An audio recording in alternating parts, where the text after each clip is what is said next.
Ibabaw ng technique.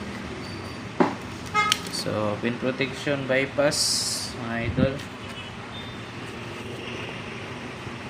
Ang pin number 10. Ihang natin yung pin number 10, mga idol.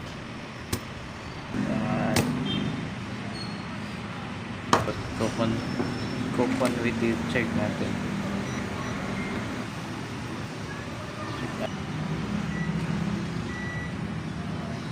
Yan, wala na mga idol ngayon. Yung ground. Yan, nakaprepare na yung ground natin. Lalagay natin sa pin number.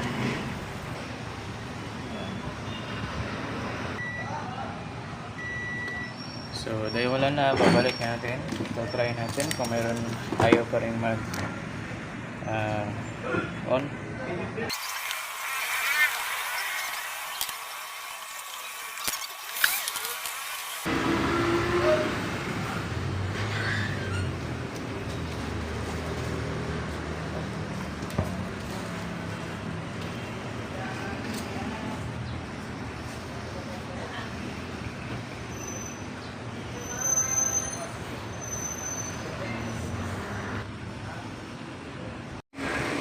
Ayan mga idol, okay na siya mga idol.